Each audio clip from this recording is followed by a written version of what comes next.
where we bring you inspiring voices that shape our nation through these words and creativity.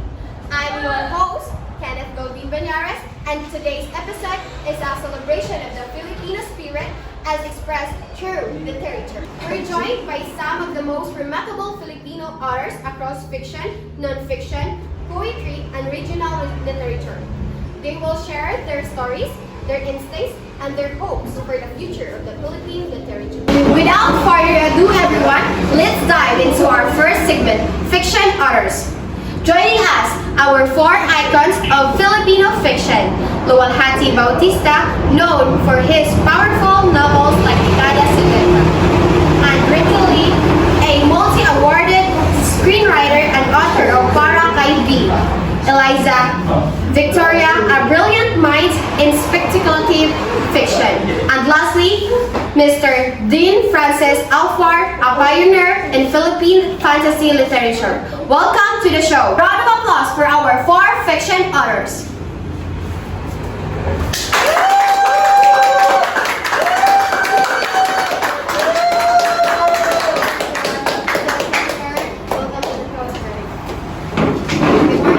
Morning. Kumusta kayo ngayon, sir and ma'am? Okay lang. Mabuti naman. So, before natin simulan yung unang question natin, pwede ko bang marinig galing sa mga bibig mo kung ano yung nag-feel nyo ngayon in one word? Ano galing sa'yo? Siya. Medyo kinakabahan. Ano, sir? Kinakabahan. Kinakabahan. Masaya, kinakabahan, excitement. Ikaw, sir? Bakit ka tumatawa, sir? Masaya ka din ba, sir? Yes!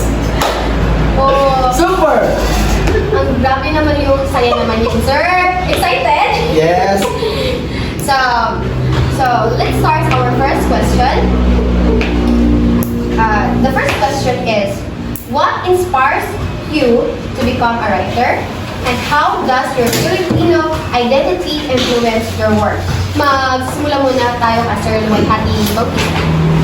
For my Filipino identity, greatly influenced my work as it shapes the themes.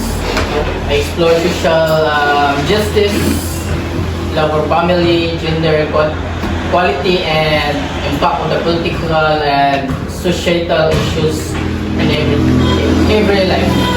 And I wrote to inspire, to promote thought, and to ensure that the struggles and triumphs Filipino are not forgotten. That's true.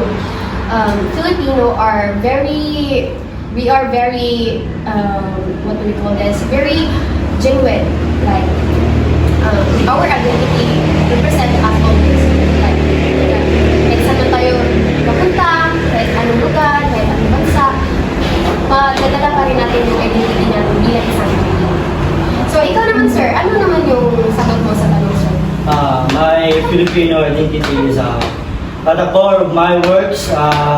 It influences not only the characters, more than that I view.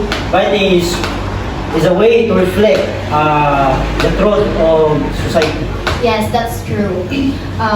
Lahat ng mga sinusulat niyo, lahat ng mga pinapa-establish niyo ng mga books, nanggagaling yun sa loob niyo na sinulat niyo yun na may puso, na may pagmamahal, na nade-develop yung mga karakter ng mga tao na nakakabasa, nakakakita, nakaka-inspire yung mga words niyo na nilagay sa mga art na ginawa na sulat.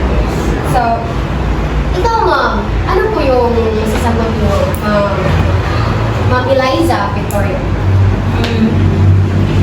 My Filipino identity deeply influenced my work, and I draw inspiration from our rich cultural heritage, exploring them like colonialism, identity, and social justice. My melodic fictions, novels such as Dueling or Wooded Little God reflects Philippine history, mythology, and contemporary issues. Writing about experiences or perspective helps me connect with my roots and share our unique narratives with a broader audience. Yes, that's true. Uniqueness of writing. That's for Miss Victoria. That was so wonderful, ma'am. So, yun. The last one, sir. Alvar. Me, my Filipino identity. So, the Filipino identity gives me a unique perspective that shapes my voice sa kanya. So, through my work, I hope to provide boundaries about Filipino literature. So, and inspire others. Yes. So, That's true, sir. All of you are writing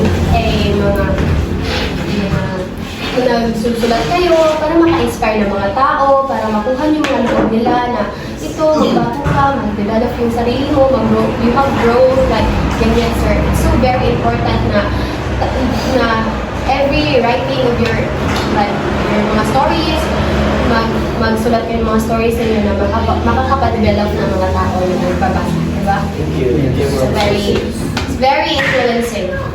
That was so nice. Thank you. No? So, how's your feeling pa naman? Are you happy, Jocelyn? I'm excited for this question. Yes. Thank you, sir. That's also wonderful. So the second question is Filipino stories and myth. So we have a question from our audience. Is there a particular Filipino story, myth, or historical event that shaped your writing?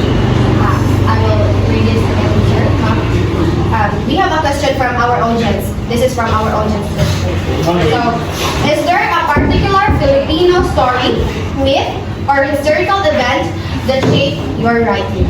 So, let's start from you, sir. You will have For me, I was deeply influenced by the social political climate of the Philippines. My writings they reflect the struggles of ordinary Philippines amidst the political oppressions, poverty, and injustice. Yes. Yes, sir. Oh, sir? My writing was shaped by a deep connection to the country based around the nation.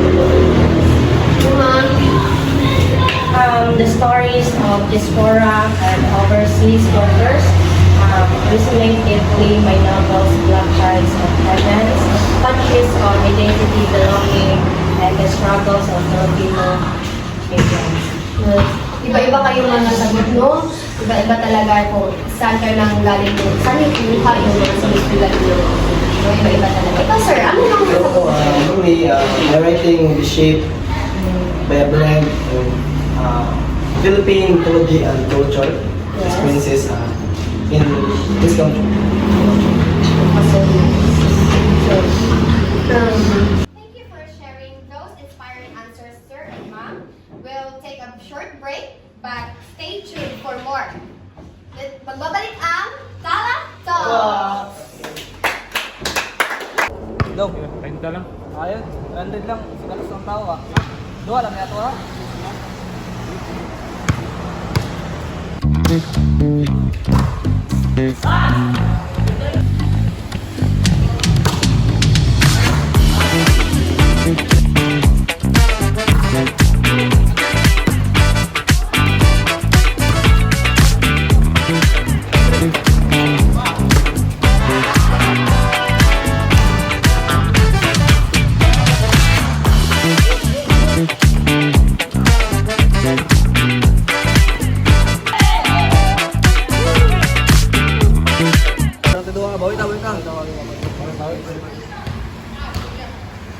Hala, Sting!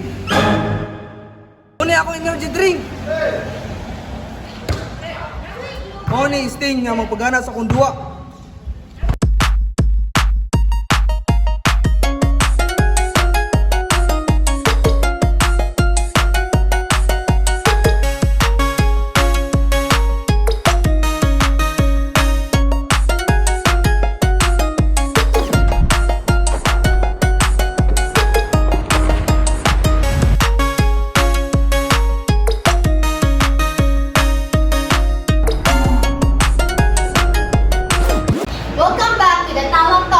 the talk show ng bayan.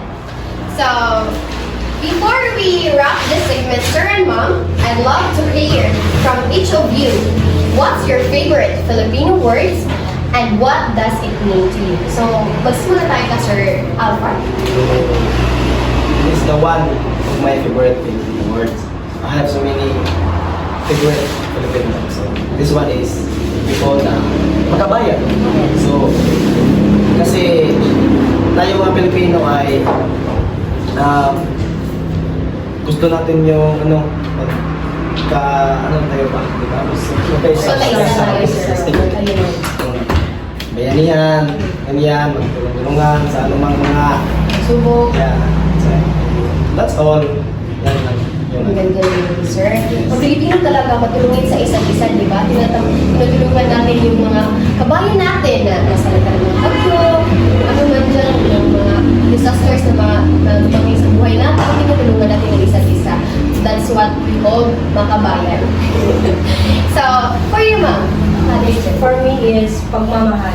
Ano pagmamahal? Kasi yung pagmamahal ay nakukuha natin yun sa pamilya, friends, or kahit sinong tao na pwede natin sabi dito na mahalin na kahit walang kapalit, pwede natin silang mahalin. Unconditional love. That's what we call unconditional love. Yes. Walang kondisyon yung pagmamahal natin sa kapwa natin, sa taong nakapaligid sa atin, pamilya natin, sa minamahal natin, ganyan. Wala tayong kondisyon, wala tayong hinihingi na kapalit. Yan ang unconditional love. Ikaw, sir, ano yung sagot mo sa tanong sa My Filipino word. Gusto ko yung makatao. We respect each other. Yun lang. Maganda talaga, sir, na may respeto tayo sa isa't isa. Bawat sa atin, tutuin natin kung bata pa yan, matanda na yan, respetuin natin dahil yan talaga ang isa sa dahilan kung bakit nagka-unite sa mga Filipino. Dahil nirespeto natin ang bawat isa. Wala tayong pinatapakan, wala tayong binabaliwala dahil nirespeto natin kung ano yung sinasabi nila, kung ano sila, kung ano yung katuyuan nila sa buhay, nirespeto natin, binigyan natin ng halaga. Ganyan talaga. Napakaganda talaga, sir. Ma-respeto ka pa. Ikaw, sir, ano yung sa'yo, sir? Sa akin is discarding. Kasi kung wala ka yan, wala ka kung wala ka marating, kung hindi mo yan kasama, then tiyaga. Yeah. Yes. Tsaka diploma. Napaka-importante talaga nun, sir, no? Diploma din, napaka-importante din ang diploma. Ang diploma at diskarte, magkasama yan. Yes. So, diskarte. Grabe. Ang ganda naman ng word na diskarte. Dahil kayong apat, ginagamit niyo yung diskarte niyo sa paggawa ng mga boy, hula, mga, ano yung tinatawag natin na mga stories na ginagamit niyo yung diskarte niyo kung paano niyo gagawin to, paano niyo simulan yan, ganyan, ginagamit niyo talaga na napakaganda ng mga words ni sir. Ka-sir, bayan, na mapagmahal, ka-sir, marespeto, or makatao. Then, ka-sir is madiskarte. That was so very nice to hear from the four of you. Thank you. Thank you, sir, for that wonderful thank you for that wonderful answer, ma'am and sir. So, palakpakan po natin sila.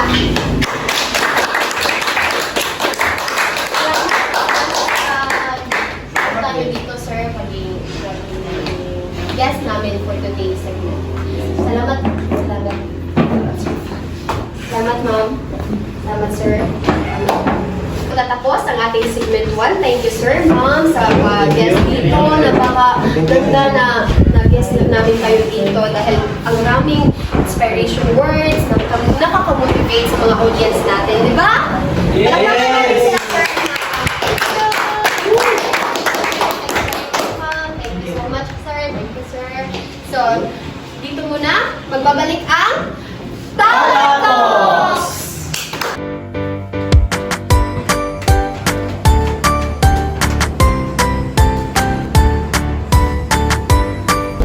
Bay, nagkataon mo, bay? O pa ba eh? Ya, wala ko tayo, ya. Libo ganing-ganing mo tayo bangoran kay... Uy.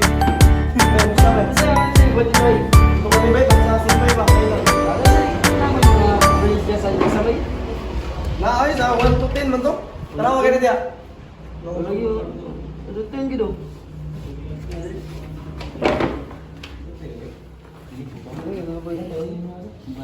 Ikaw lang?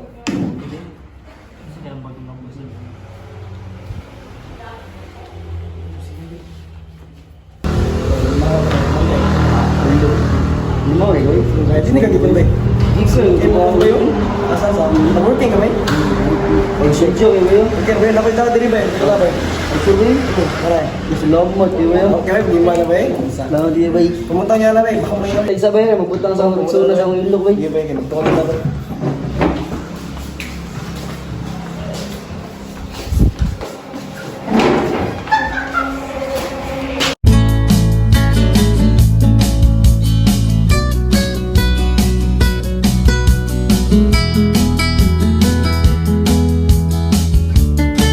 Sa bawat galaw, may prejudice ka, mag-Rexona.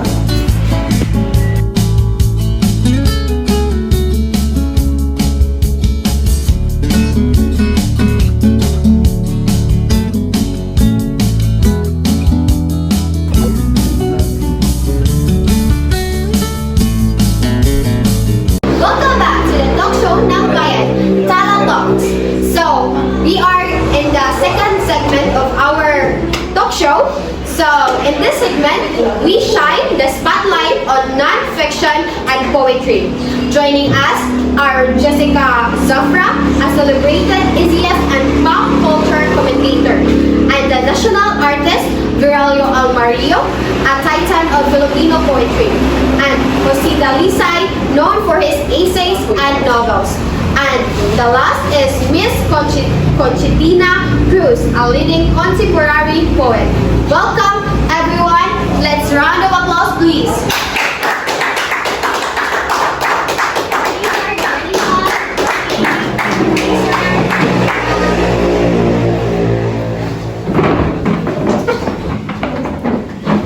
So, let's all welcome our lovely and handsome authors. A round of applause, please.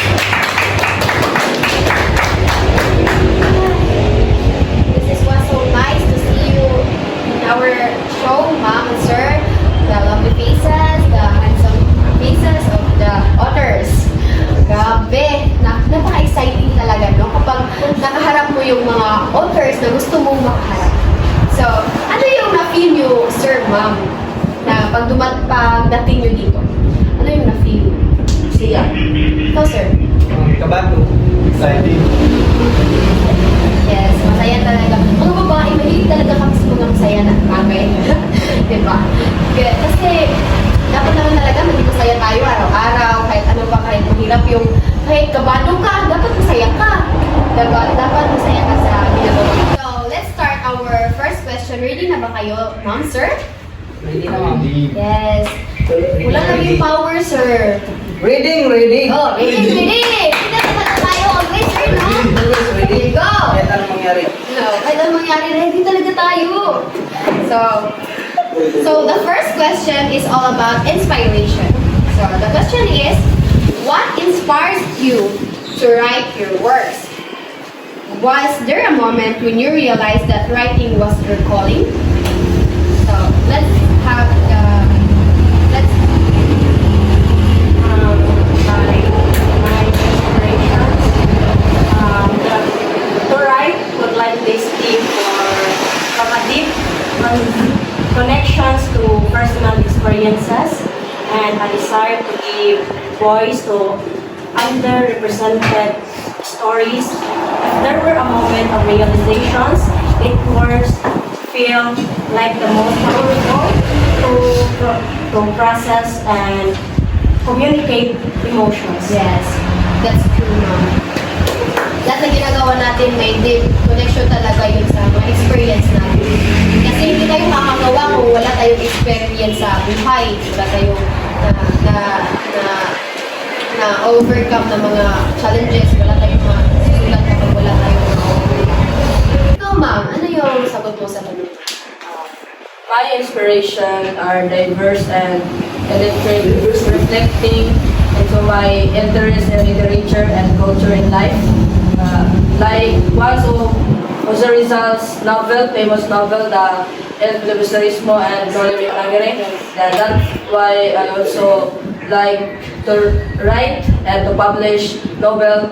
That's one of my inspiration also. And my work reflects playful, self-aware narrative styles and exploring lives of people, especially the readers. Yes, that's true. Lahat talaga ng sinusulat nyo, may inspiration kayo kung bakit kayo nakasulat na.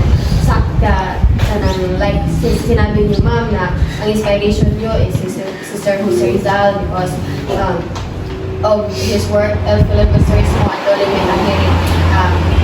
Doon kayo nakakuha ng lakas ng loob na makapublish kayo ng sarili niyo. So, that was so good, ma'am, na may inspiration ka sa sarili mo na kaya ko to dahil nakaya niya. Ikaw, Sir Jose, ano yung masasagot ko sa tanaw namin? I am Jose Dalisay, a Filipino writer and a professor what inspired me to make a lot of novels like blending monetary and social commentary. This is how I combine the culture of Philippine literature and social commentary. Thank you, sir. Teka naman, Sir Bertie. Ano yung sagot ko sa tanong? Pwede ka ba marinig yung sagot mo, Sir Virgilio? So, I was inspired by making poet, critic, and literary history, advocating for Filipino independence and cultural preservation, and historical experiencer shaping Filipino identity. That's how I commit to Philippine literature. Thank you, sir. Yan talaga kapag kung ano yung perspective mo sa culture mo, makakakuha ka talaga ng idea kung paano mo isulat yung mga stories na ginagawa ko. So, that inspires him na kumukuha talaga siya sa mga perspective niya sa kung anong culture ang meron siya. So, thank you for that wonderful answers, ma'am and sir. So, let's take a break. So, magbabalik ang Talks! Dong, renta lang. Ayun, 100 lang. Sinalas ng tao ah. Dua lang na ito ha.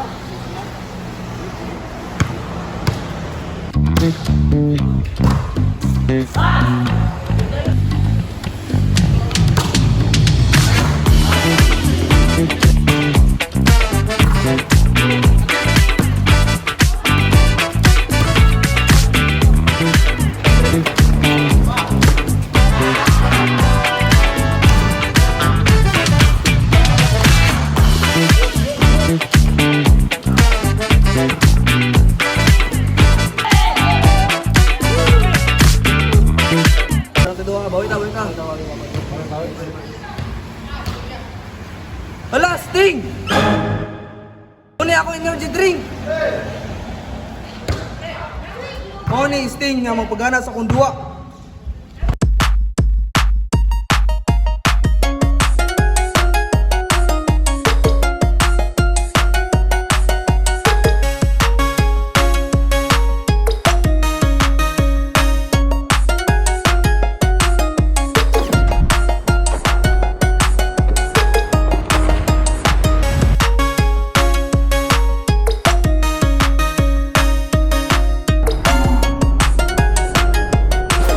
Welcome back to the talk show ng Bayan, Talks! Yay! This is our last question, ma'am and sir. So, as we close this segment, could you each recommend a book by another Filipino author that everyone should read? So, pabili na kayo ng isang book na dapat mabasahin, Char. It is for you. Kung saan nakabook mo, sir, na I recommend No Limit Hungary by Jose Rizal. Yes. That was a good read advice. Para sa akin is Biag Nilamang. Pero nagkalimutan ko yung motor. I think that was so good, but I didn't read it. Romeo and Juliet by William Shakespeare. Yeah, that was so good. May movie din ng Romeo and Juliet. Kung natin, may movie din dyan sa JBC.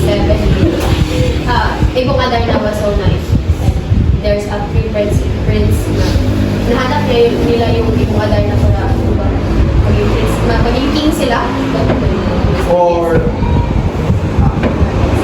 That's a name. The four book that they recommend is very nice. No Limitang Hire, Biag Ilamang, ni Romeo and Juliet, and Ibong Adarna. Read that, guys. So, thank you, sir, ma'am, for your cooperation and for guesting in our show, Tawa Talks. Thank you, sir. Thank you, sir. Thank you, ma'am. Thank you, ma'am. So, dito lamang magtatapos ang segmento. Thank you for watching, guys, and we will right back. Thank you, sir.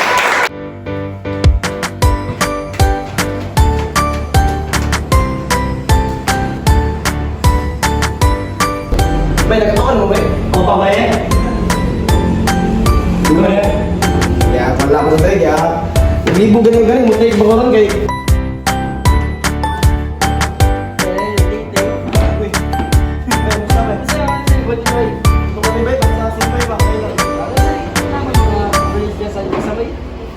Naayos ah, 1 to 10 man to. Tanawa ka na diya.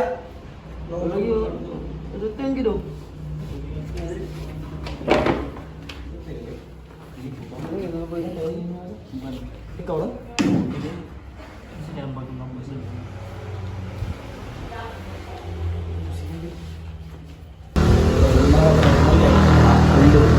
Lima rin, oy. Sini ka dito, bay? Ito ba yun? Asa sa? Working kami? Ang sedyo, eh, bayo. Okay, bay, napay tao diri, bay. Wala, bay. Ang subi. Aray. Gusto loob mo, di ba yun? Okay, di man na, bay. Lang di ba? Pumunta niya na, bay. Baka may Isa ba yun? Magbutang sa suna sa akong ilog, bay. Sige, bay. Ganito na, bay.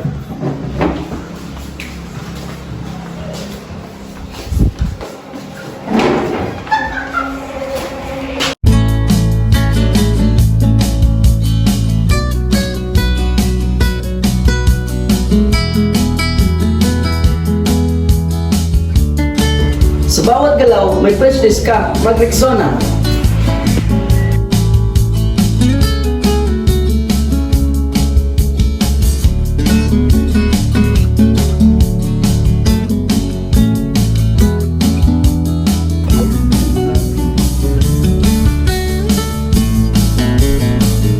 Welcome back, guys.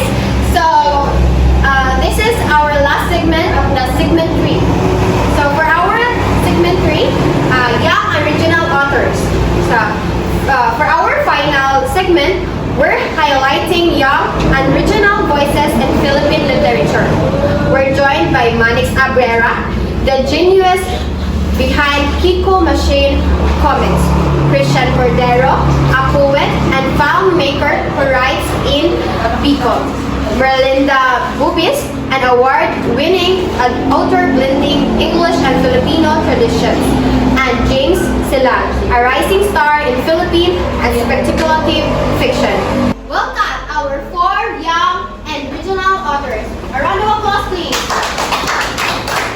Thank you, sir. Welcome to the Tala Talk.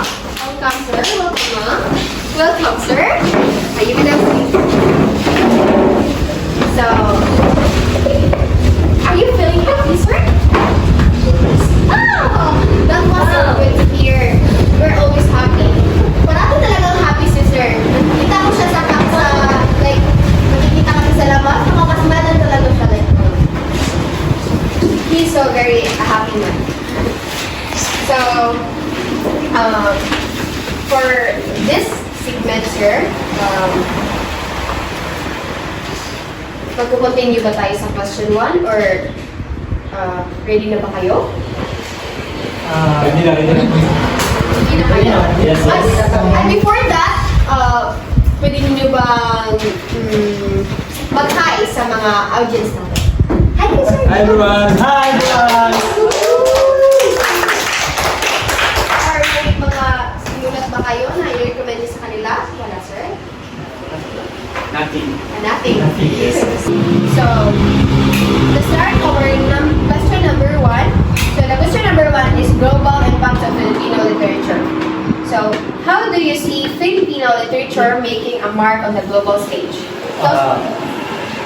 I would say Filipino literature making a mark on the global stage by emphasizing its unique and its unique voice and cultural riches. Thank you, sir. Sir? I would say Filipino literature that was potential to transform global narrative by offering diverse stories. I think you are nervous, sir. You are? Kabado ka, sir? What else, ma'am? I would see Filipino literature making a mark on a global stage to shape global conversations by showcasing beauty and richness of our culture. Yes, that's true. Gumagawa talaga kayo para ma-emphasize na ma-show nyo sa world na ang kagandahan ng na sinusulat, kung ano yung nangyayari sa bansa. So, ikaw, sir? I would highlight the country's rich storytelling traditions, its diverse and dynamic voices, and its ability to connect with universal human experience. Thank you, sir. Thank you for that wonderful answer. So, let's proceed to our question number 2. So, for our question number 2, it's all about advice for young writers. Because we are a young writers and original authors. So this question is to advise the young writers. So, this is from the audience. They give it to me to question you. So, what advice would you give to young writers, especially those working in regional languages? So, let's start from you, sir. I would advise that emphasize the importance of staying true to their roots and using their voices to reflect and richness of their cultures. Yes. Thank you, sir. Ikaw doon. I would encourage young writers to embrace the beauty of language, experiment with their craft, and with authenticity and their courage. Yes, that's true. Dapat talaga may authenticity sa paggawa ng mga words, di ba? Kasi kapag kinuha mo lang yun sa iba, bakit naman kasi nabasa na ng tao sa iba, di ba? Dapat may genuine talaga sa pagsusulat mo ng mga works mo. So, sir? I will encourage young writers to know the power of their regional language and experience. Yes, that's true. The regional language. Dapat natin empower yung regional language sa ating bansa. Diba? Kapag nagsusulat kayo, gamitin nyo yung sarili ng language. Kasi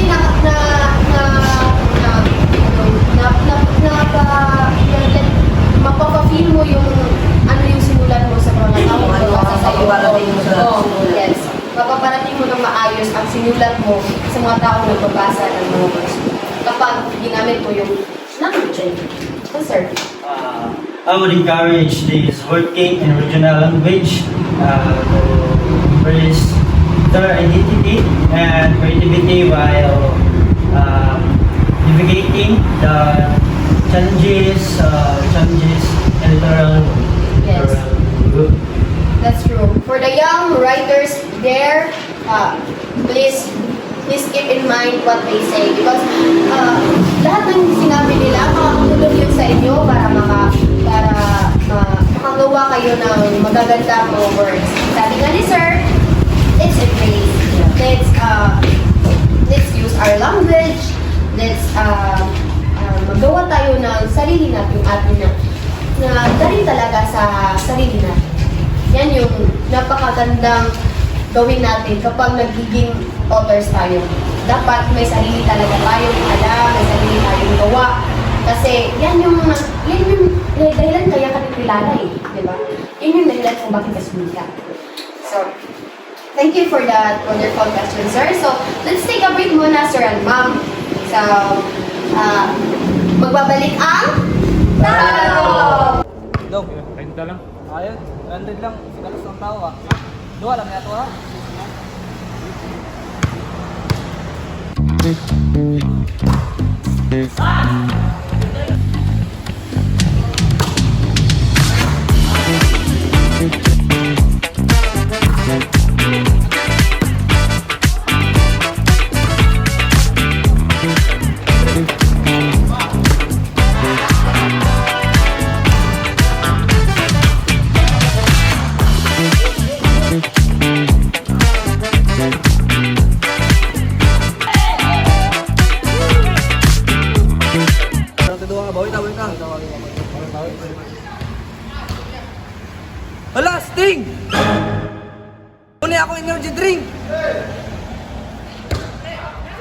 Mao ni Sting nga magpagana sa akong duwa.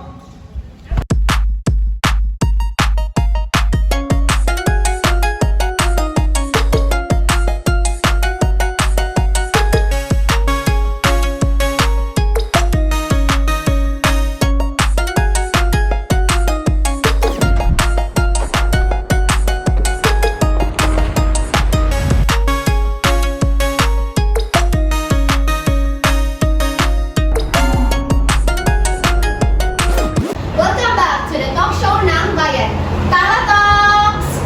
Yay! So, this is our last question. So, karamihan natin ngayon ay gustong manood ng mga movie, di ba? Gusto natin ba makapanood ng movie dahil gusto natin umiyak, dahil gusto natin tumawa, dahil gusto natin kanang makaawa yung mga yung sa movie. Like, gusto mo yung tulungan ko kaya siya, like, di ba, ganyan. So, I will ask you, if you have a chance to make a movie, what genre would you use? Ikaw. Yung sa akin, drama para maiba no? Bakit daw? Drama? Dahil gusto mo maiba. That's why, pero dito sa Pilipinas, maraming drama dito. Maraming drama ang ginagawa sa mga teleserye, ganyan drama. Yes, sir. Gusto mo sumaya, sir? Masaya ka naman Palagi ka naman masaya, sir Comedy is one of my favorite movies. Ikaw, sir, anong genre ang gusto mo, sir? Non-fiction. Bakit, sir? Kasi gusto ko nang totoo sa true story. Yes, that's nice. Kasi kapag nagpalabas kayo ng mga totoong nangyari sa kanila, ang mga tao makakaalam sila kahit hindi sila nagbabasa ng newspaper, kahit hindi sila nanonood ng balita, alam nila na nangyayari sa mundo dahil may movie. Kasi karamihan sa atin gusto manood ng mga movie. Kasi nabibigyan tayo ng kasiyahan, aral, excitement, like, uy, trailing, like, uy, mystery, like that. Maraming mabibigyan ng movie sa atin. So, karamihan talaga sa atin gusto manood ng movie kaysa magbasa ng genre. So, si Sir is drama, si Sir is comedy, Mom is fiction, and si Sir is non-fiction. So, that's the genre they want to make if they will be making a movie. So, thank you, Sir, Mom, for joining us in our talk show, the Tala Talk. So, thank you for guesting, and see you soon. Thank you, sir. Thank you. So, everyone, this is our last segment, and thank you for watching, and goodbye. That brings us to the end of this incredible episode. From fiction to poetry, from Manila to the regions, we've seen how the Filipino spirit shines through in every word written by these talented authors. So, thank you to all our guests for sharing their stories, and to you, our viewers, for joining us on this literary journey. Let's continue to support Filipino authors and celebrate the stories that shape our nation. I'm your host, Kenneth Balbing Banyares. Until next time, mabuhay ang panitikang